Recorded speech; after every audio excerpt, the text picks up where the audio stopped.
नमस्कार दोस्तों, आज मैं भारतीय ध्वज तिरंगा के महत्व पर अपना विचार व्यक्त कर रहा हूँ। ये परसों 26 जनवरी है, राष्ट्रीय पर्व है। उस दिन भारतीय संविधान को लागू किया गया 26 जनवरी 1950 को। तो इस तिरंगा का क्या महत्व है, इसी का मैं विश्लेषण कर रहा हूँ। तो मैं को बता देना चाहता हूँ कि जो राष्ट्रीय ध्वज है, हम सब भारतवासियों को एक सूत्र में बांधता है। अमीर गरीब को एक सूत्र में बांधता है, विधायिका कार्यपालिका न्यायपालिका को एक सूत्र में बांधता है। संविधान सभी लोगों के, सभी देशवासियों के लिए समान है। उसके बाद इसका जो सबसे बड़ा जो महत्व है, ये इस संविधान के द्वारा ही कानून व्यवस्था सबके लिए समान है। इस समानता पर बल देता है। हिंदू, मुस्लिम, सिख, ईसाई, बौद्ध, जैन, यहूदी सबके लिए एक समान है। अगली बात इसमें यह है कि ये सभी में समानता स्थापित करता है। हर संप्रदाय का अपना धार्मिक झंडा है, चाहे वो मुस्लिम हो, हिंदू हो, सिख हो, ईसाई हो, बौद्ध हो, जैन हो, यहूदी हो, लेकिन सब झंडा इस झंडे के नीचे नतमस्तक हो जाते हैं। और यह झंडा सबसे ऊंचा है। इसी कारण विजय विश्व तिरंगा कहा गया। विजय विश्व तिरंगा हमारा ऊंचा सदा, झंडा सदा ऊंचा रहेगा हमारा। मेरा कहने का मतलब है कि ये झंडा जो है एक छतरी का काम करता है। जिस छतरी के नीचे सभी संप्रदाय के लोग, देश के सभी लोग आकर के सुरक्षित महसूस करते हैं। और सबके मन में ये भावना रहता है कि इस झंडा के आने के बाद संविधान चाहे कानून व्यवस्था सबके लिए समान है। इस तरह से यह झंडा छतरी की तरह सबको प्रोटेक्शन देता है। जिस तरह से छतरी गर्मी में, बरसात में सबको प्रोटेक्शन देता है, वो बिना भेदभाव किए हुए, बिना जातिवाद किए हुए जिसके हाथ में छतरी रहता है उस सबको सुरक्षा देता है। उसी तरह से ये झंडा जो है वो सबको सुरक्षा देता है, सब में अपनापन की भावना लाता है, सब में भाईचारा की भावना लाता है और सब में एकता स्थापित करने की बात करती है। इसी कारण इस झंडा को भारतीय संविधान में भी आदर करने की बात की गई है।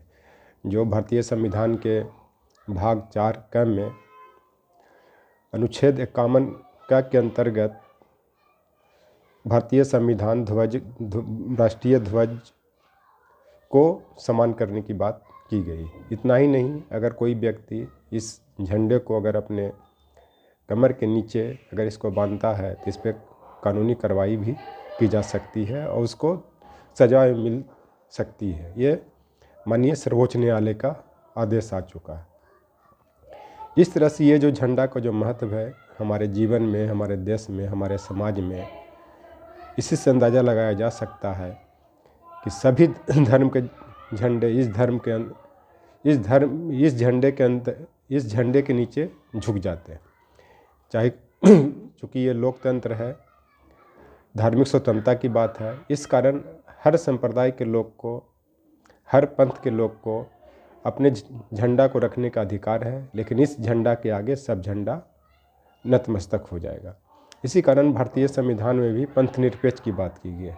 पंथ निरपेक्ष का मतलब ये होता है कि धर्म से पंथ छोटा होता है। मान लीजिए एक धर्म में, मान लीजिए हिंदू धर्म है तो उसके अंतर्गत कबीरपंथी का अपना झंडा है, निरंकारी का अलग झंडा है। और इस तरह से जो भी हिंदू धर्म में जो भी मतलब पंथ हैं उनके झंडे हैं। तो ये छोटी छोटी भी जो पंथ हैं उनके लिए भी धार्मिक स्वतंत्रता की बात की गई। चाहे किसी भी संप्रदाय का हो, चाहे किसी भी जाति का हो, या किसी भी मत को मानने वाले लोगों का हो। लेकिन जब राष्ट्रीय ध्वज की बात आएगी तो उसके सामने सारा ध्वज झुक जाएंगे। इसी कारण जो भी जिस संप्रदाय या जिस पंथ के भी हों वो सब आकर के भारत के जो भारतीय सेवाएं हैं, चाहे वो आर्मी के सेवा हो, चाहे पैरामिलिट्री की सेवा हो, चाहे सिविल सर्विसेज की सेवा हो, चाहे रेलवे सेवा हो, सभी संप्रदाय के लोग आते हैं, सभी जाति के लोग आते हैं, सभी पंथ के लोग आते हैं और वो फिर राष्ट्रीय ध्वज को नतमस्तक करते हैं। क्योंकि उनको ही पता है कि अगर भारत का अस्तित्व है तो तिरंगे के कारण है। तिरंगा ही देश की आज़ादी दिलाने में बहुत बड़ा योगदान दिया। चूँकि 1929 के जो रावी तट पर जो सबसे पहले जो तिरंगा फहराया गया था स्वतंत्रता के लेकर के 26 जनवरी 1930 को, उसी के उपलक्ष्य में 26 जनवरी 1950 को भारतीय संविधान को लागू किया गया। चूँकि हमारा संविधान तो 26 नवंबर 1949 को बन चुका था, जिसमें 2 वर्ष 11 महीने 18 दिन लगे थे।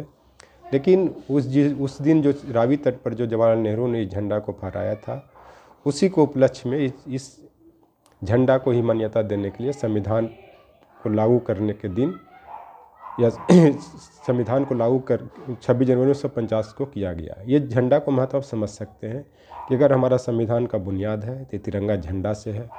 अगर आज हमारी स्वतंत्रता है तो इस तिरंगा झंडा के कारण है।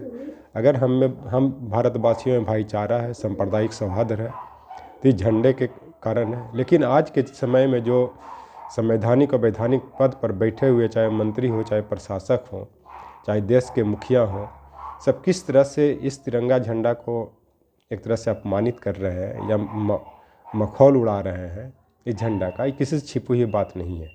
इसका कारण है कि उन लोग को सिर्फ पद चाहिए, लोभ है, उसको न झंडा से मतलब है उनको, न सांप्रदायिक सौहार्द की स्थापना करने की बात है, न उनको ऐतिहासिक चीज़ याद आ रही है कि इस तिरंगे झंडा को पाने के लिए हमारे देशवासियों ने या हमारे पूर्वजों ने कितने बलिदान दिए हैं। ये किसी से छिपी हुई बात नहीं है। इस तरह से ये झंडा जो है भारतीय मानवता को एक सूत्र में बांधता है।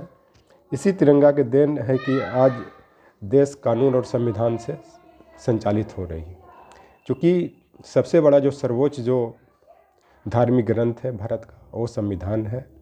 अपने अपने धर्म के भी अपने अपने ग्रंथ है। जैसे मान लिया जाए कि हिंदू के लिए रामायण है, महाभारत है, मुस्लिम के लिए अपना उनका जो भी धार्मिक ग्रंथ है, चाहे वो कुरान हो या फिर और कोई भी हो, ईसा मसीह के लिए मान लिया जाए, ईसाई के लिए बाइबिल हो, तो सबके अपने अपने धार्मिक ग्रंथ हैं। लेकिन ये देश का शासन किसी धर्म के ग्रंथ से नहीं चल रहा है, यह भारतीय संविधान से चल रहा है। लेकिन आज के परिप्रेक्ष्य में जिस तरह से संविधान को ध्वस्त करने की बात की जा रही है और किया भी जा रहा है कि यहाँ तक के जो हमारे देश के जो राष्ट्रपिता महात्मा गांधी थे, उनको भी भारतीय जो नोट है उस पर से भी उनका चित्र हटाने की बात की जा रही है। लगभग हो सकता है कि उनका चित्र भी हटना बंद हो गया हो। लेकिन उस तिरंगा को प्राप्त करने के लिए एक लंगोटीधारी ने अपना जीवन समर्पित कर दिया, जबकि वो बहुत बड़े घर के थे। उसके साथ साथ वो बहुत ताकतवर भी थे, वो बिक भी सकते थे। लेकिन आज जो है उनको किस तरह से अपमानित किया जा रहा है, जिन्होंने संविधान को बनाने के लिए, देश को आज़ाद कराने के लिए सारा जीवन समर्पित कर दिया। आज उन्हीं को आज के देश के शासक प्रशासक भुलाना चाह रहे हैं।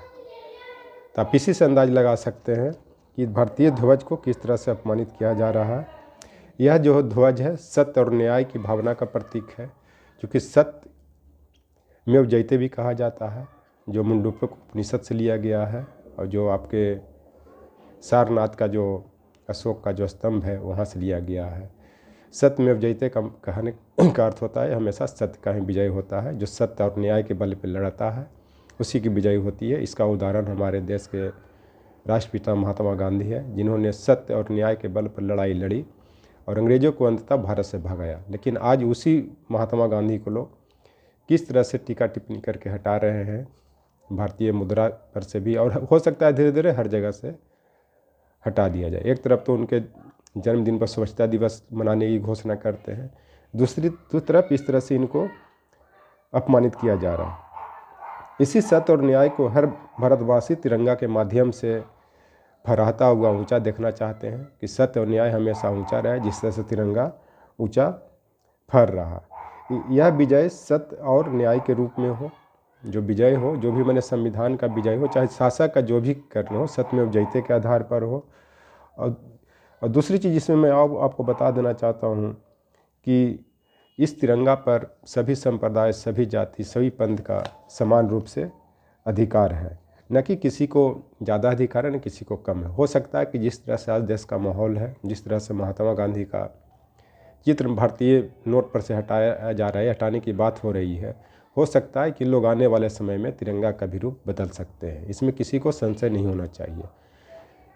जो भी हो, जो भी एकदम सत्य की बात करनी चाहिए। एक आदमी का प्रिडिक्शन होता है कि इस तरह जो तिरंगा को बनाने वाला को ही जब आदमी हटा सकता है तो तिरंगा फिर क्या है, लेकिन ऐसा नहीं होगा। अगर ऐसा होगा तो देश में सिविल वार भी हो सकता है, क्योंकि तिरंगा तिरंगा है, संविधान संविधान है। अगर आज हमारा संविधान का बुनियाद है तो तिरंगा है, ये किसी से छिपी हुई बात नहीं है। क्योंकि देश की आज़ादी इस तिरंगा के बल पर ही मिली, और आज़ादी के बाद ही भारतीय संविधान की बात की गई, उसका निर्माण हुआ। तो इसी पर मैं एक शेर कह देना चाह रहा हूँ।